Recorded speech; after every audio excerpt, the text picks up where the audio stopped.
جس کا ابنائے ہرمز پر کنٹرول ہوگا وہی اب سپر پاور بنے گا۔ روس کا ابنائے ہرمز تک پہنچنے کا دیرینہ خواب پورا ہونے جا رہا ہے۔ ایران امریکہ جنگ کے بعد ایران نے واضح طور پر کہہ دیا ہے کہ اب وہ ابنائے ہرمز سے باقاعدہ طور پر ٹیکس وصول کرے گا، اور اس حوالے سے ایران یہ معاملہ پارلیمنٹ میں لے کر جا رہا ہے، جہاں سے بہت جلد ایک ایسا بل پیش ہونے جا رہا ہے جس میں ابنائے ہرمز سے باقاعدہ طور پر گزرنے والے تمام بحری جہازوں سے ٹیکس وصول کیا جائے گا۔ اب اگر تاریخی طور پر ابنائے ہرمز کی اہمیت کا اندازہ لگایا جائے تو ہر دور میں ابنائے ہرمز کی اہمیت اپنی جگہ موجود رہی ہے، لیکن تاریخ میں سوائے پرتگال کے قبضے کے علاوہ کبھی بھی ابنائے ہرمز سے گزرنے والی بحری ٹریفک سے ٹیکس وصول نہیں کیا گیا ہے، مگر اب ایران نے کہہ دیا ہے کہ وہ ٹیکس وصول کریں گے۔ ابنائے ہرمز سے روزانہ کی بنیاد پر 21 ملین بیرل تیل گزرتا ہے۔ سب سے زیادہ تیل سعودی عرب کا 5.5 ملین بیرل گزرتا ہے۔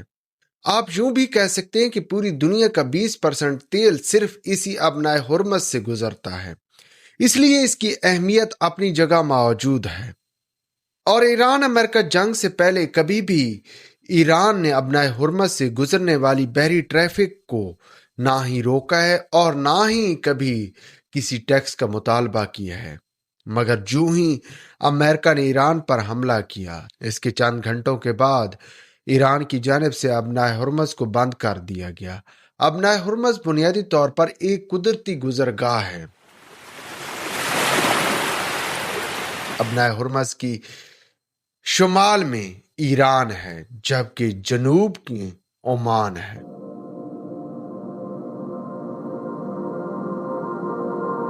قانون کی نگاہ سے دیکھا جائے تو ابنائے ہرمز کو باقاعدہ طور پر ایک قدرتی رصدگاہ کے طور پر دیکھا جاتا ہے، لیکن جنگ کے بعد ایران نے باقاعدہ طور پر اس تمام تر راستے پر قبضہ کر رکھا ہے، اور کچھ اڑتی ہوئی یہ افواہیں بھی آ رہی ہیں کہ یہاں سے گزرنے والی ٹریفک پر ایران یوان میں ٹیکس لے گا۔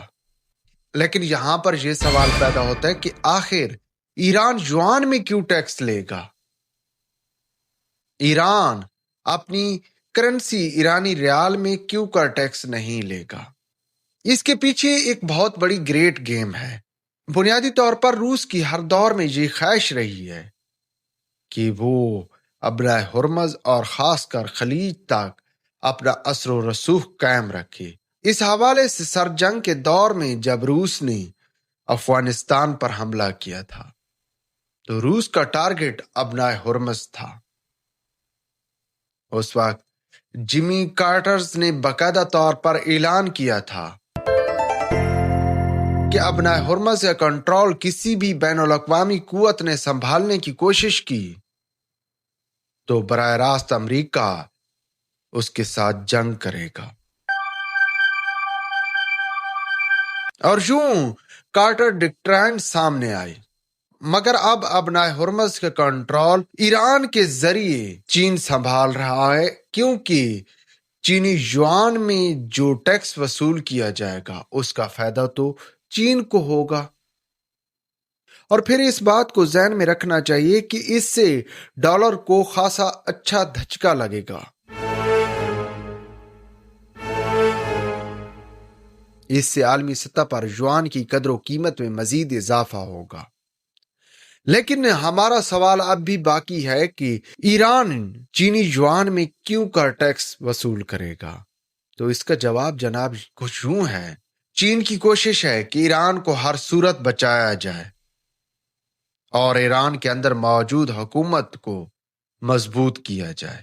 اب یہاں پر چین کی جانب سے ایران کو مکمل طور پر اسٹریٹجک تعاون حاصل ہے، اور اسی بنیاد پر ایران ابنائے ہرمز پر ٹیکس عائد کرنے جا رہا ہے، اور اس ٹیکس کا فائدہ ایران کی بجائے چین کو ہوگا۔ اب اسی لیے ٹرمپ کی کوشش ہے کہ ایران ابنائے ہرمز سے ٹیکس تو وصول کر لے مگر ڈالر میں، اور اسی حوالے سے ٹرمپ بار بار ایران کے ساتھ مذاکرات کے لیے کوششیں کر رہا ہے۔